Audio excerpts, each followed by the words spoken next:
Hello everyone, welcome to Edufy. आज हम लोग द्विघात समीकरण के इस क्वेश्चन को हल करने वाले हैं। इस क्वेश्चन में बोला गया है कि निम्नलिखित द्विघात समीकरणों को गुणनखंड विधि से हल कीजिए। तो यहाँ पर दो द्विघात समीकरणें दी हुई हैं, इनको हमें हल करके यहाँ पर x के मान लाने हैं, ठीक है ना। तो इसके लिए सबसे पहले हम क्या करेंगे, यहाँ पर जो पहली द्विघात समीकरण दी हुई है उसको हम एक व्यापक समीकरण के रूप में लाकर रखेंगे। अच्छा, व्यापक समीकरण होती क्या है? तो व्यापक समीकरण जो है कुछ इस तरह से होती है, ax² प्लस bx प्लस सी बराबर 0। तो यहाँ पर क्या करना है कि इस फॉर्म में लाकर रखना है, ठीक है ना। तो सबसे पहले समीकरण एक की हम बात करते हैं। तो यहाँ पर देखो x² जो है पक्षांतर मतलब बराबर के उस पार है, ठीक है ना। बराबर के उस पार x² भेजा गया है। तो सबसे पहले यहाँ पर x² का पद आता है, ठीक है। बाद में फिर x का पद आता है, बाद में फिर कांस्टेंट टर्म आता है। तो इसी तरह से हमें भी इस द्विघात समीकरण को लाकर रखना है।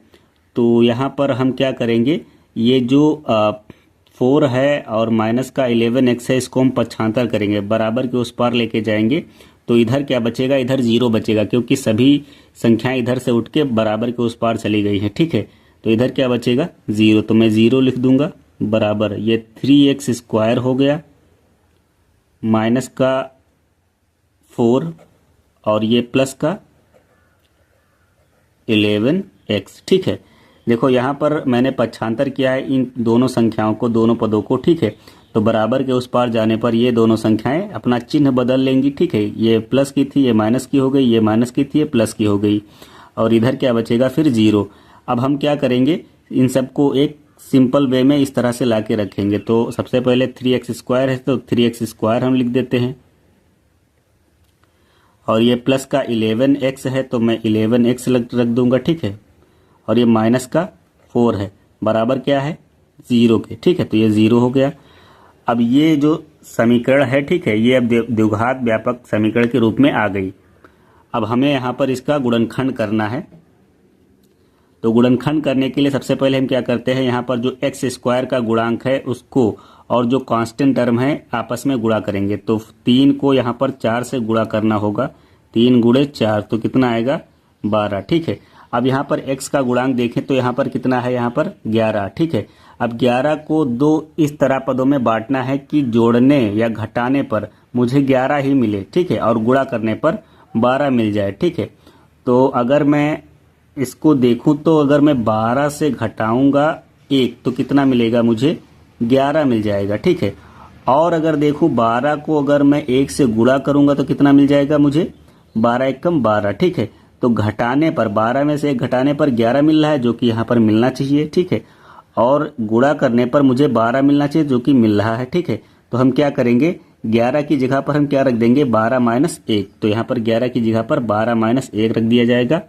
तो लिखेंगे 3x² प्लस 11 की जगह पर 12 माइनस 1 इंटू x माइनस का 4 बराबर 0, ठीक है।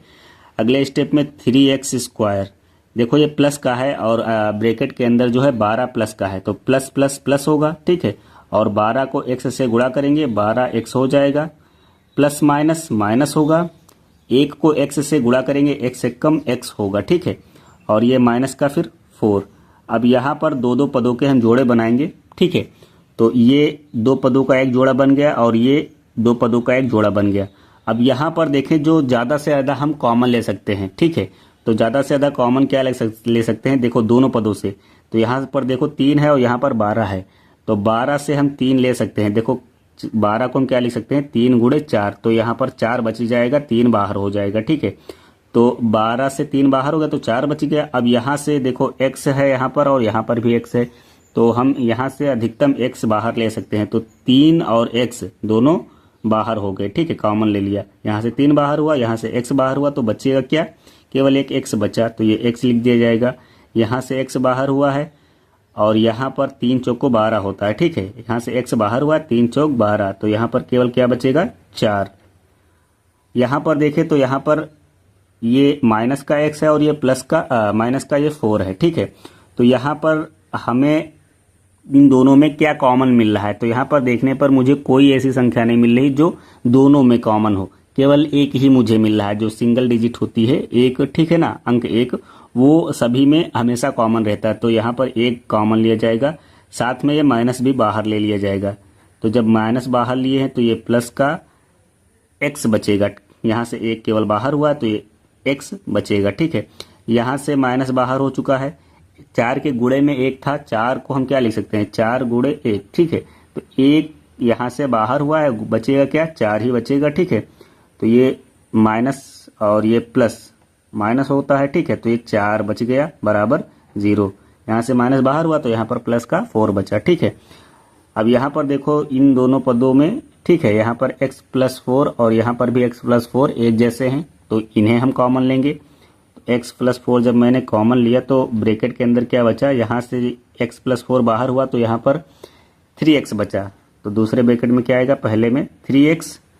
ठीक है, और यहाँ से भी x प्लस 4 बाहर हुआ तो माइनस का ये 1 बचेगा बराबर 0। अब यहाँ पर कह रहा था गुणनखंड विधि से हल कीजिए। तो हल करने का मतलब यहाँ पर x के मान ज्ञात करने हैं। ठीक है, तो लिखेंगे यदि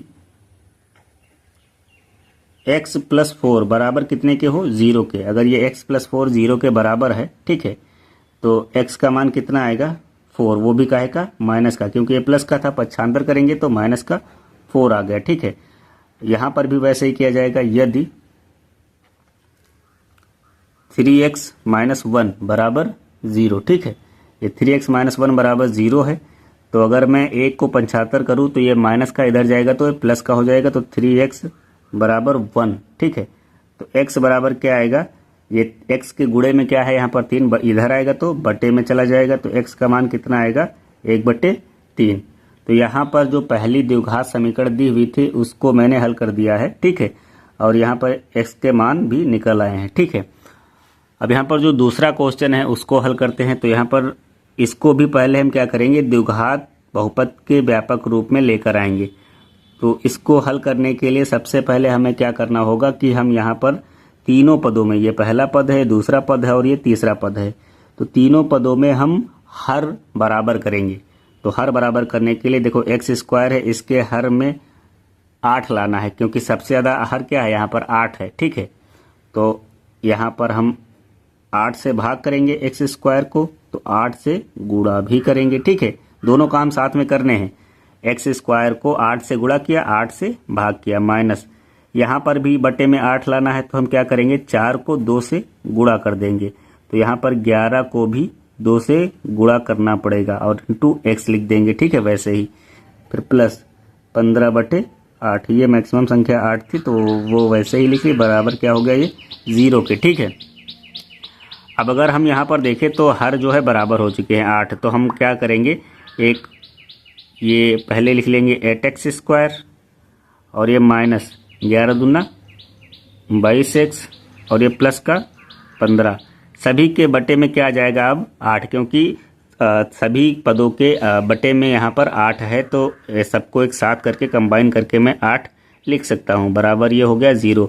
अब 8 को यहाँ पर 0 से गुणा करने को भेजना है, मतलब कि इधर बटे में तो इधर जाएगा तो गुणे में जाएगा, तो ये 0 जो है 8 से गुणा करेगा, तो 8x square minus 22x plus 15 बराबर 0 इंटू 8। यहाँ पर 0 को 8 से गुणा करेंगे तो कितना आएगा, 0 ही आएगा, तो 8x square minus 22x plus 15 बराबर 0। अब ये जो द्विघात समीकरण है वो व्यापक रूप में हो गई। ठीक है, देखो इस व्यापक रूप में सेम मैच कर रही है। ठीक है, अब हम इस द्विघात बहुपद का गुणनखंड कर सकते हैं। ठीक है, तो गुणनखंड करने के लिए सबसे पहले हम क्या करेंगे, यहाँ पर x स्क्वायर का गुणांक देखते हैं तो वो है 8, तो 8 को हम यहाँ पर 15 से गुणा करेंगे, तो 8 को 15 से गुणा करने पर कितना आएगा, 120। ठीक है, तो यहाँ पर 8 का जब मैंने 15 से गुणा किया तो 120 आया। अब यहाँ पर जो x का गुणांक है उसे देखते हैं, तो ये यहाँ पर 22 है। अब 22 को ही इस तरह से दो अलग अलग संख्याओं में तोड़ना है कि जोड़ने या घटाने पर मुझे 22 ही मिल जाए और गुणा करने पर 120 मिल जाए। तो ये आसानी से मिल सकता है। अगर देखें 12 और प्लस 10 कितना होता है, 22 होता है। ठीक है, 12 प्लस 10 कितना होता है, 22। और अगर मैं 12 को गुणा करूं 10 से तो कितना आएगा, 12 दहम 120। ठीक है, ये इतना 120 हो गया। तो दोनों कंडीशन मैं फुलफिल कर रहा हूं, तो मैं क्या करूँगा, इस 22 की जगह पर 12 + 10 रख दूँगा, ठीक है। तो अगले स्टेप में 8x² माइनस 22 की जगह पर 12 + 10 हो गया इंटू x + 15 बराबर 0। अगले स्टेप में 8x² माइनस, और ये प्लस का है तो माइनस प्लस माइनस का 12x, फिर माइनस प्लस माइनस का 10, ये x से गुणा करेगा तो ये x हो गया 10x, ठीक है। और ये प्लस 15 बराबर 0, ठीक है। अब यहाँ पर फिर से हम क्या करेंगे, दो दो पदों के कॉम्बिनेशन बनाएंगे, दो दो टर्म ले लेंगे और कॉम्बिनेशन बनाएंगे, जोड़े बनाएंगे, ठीक है। अब यहाँ पर जो जोड़े बनाए गए हैं इन दोनों जोड़ों में, ठीक है, जो दोनों टर्म दिए हुए हैं इनमें जो मैक्सिमम कॉमन है, मतलब ज़्यादा से ज़्यादा जो हमें संख्या कॉमन मिल सकती है वो हम बाहर लेंगे, ठीक है। तो यहाँ पर देखो 4 दूनी 8 होता है और 4 तियाँ 12, यहाँ से 4 बाहर हो जाएगा, ठीक है। और x यहाँ पर भी है, x यहाँ पर भी है, तो हम यहाँ से 4 बाहर ले सकते हैं और यहाँ से x बाहर ले सकते हैं, तो 4x बाहर हो गया इंटू यहाँ से देखो 4 दूनी 8, 4 दूनी 8, ठीक है। यहाँ से x बाहर हुआ तो ये यहाँ पर एक x बच गया तो ये 2x लिखा जाएगा, माइनस यहाँ से x बाहर हो चुका है और तो 4 तियाँ कितना होता है 12, ठीक है। तो यहाँ पर केवल 3 बचेगा क्योंकि यहाँ पर x था केवल अकेले, ठीक है। तो यहाँ पर x ये बाहर आ चुका है तो यहाँ पर केवल 3 बचेगा। फिर यहाँ पर देखें तो यहाँ पर क्या हो सकता है, यहाँ पर देखो 5 दूनी 10 और 5 तियाँ 15, ठीक है। मतलब 5 दोनों में है कॉमन तो हम बाहर ले सकते हैं, माइनस लगाएंगे 5 बाहर लेंगे, ठीक है। 5 दूनी 10, ठीक है, क्योंकि माइनस बाहर हो चुका है तो ये माइनस इसके साथ है तो इसके साथ क्या आएगा प्लस, ठीक है। और ये x लिखा जाएगा। अब ये देखो माइनस तो बाहर है लेकिन यहाँ पर क्या है प्लस, तो माइनस माइनस हमें क्या लाना है यहाँ पर प्लस, तो माइनस माइनस क्या होता है माइनस माइनस प्लस, ठीक है। 5 तियाँ 15 बराबर 0, ठीक है।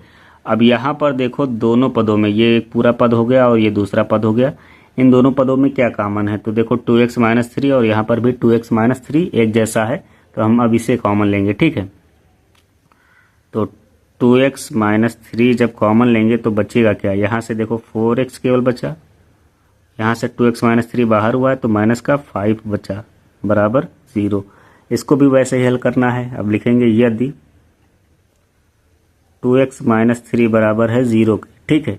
तो 2x, ये देखो माइनस का 3 इधर जाएगा तो प्लस का 3 हो जाएगा, माइनस का था प्लस का हो गया। अब x के गुणांक में देखो यहाँ पर 2 है, इसको हम पक्षांतर करेंगे तो 3 के बटे में जाएगा भाग में, ठीक है।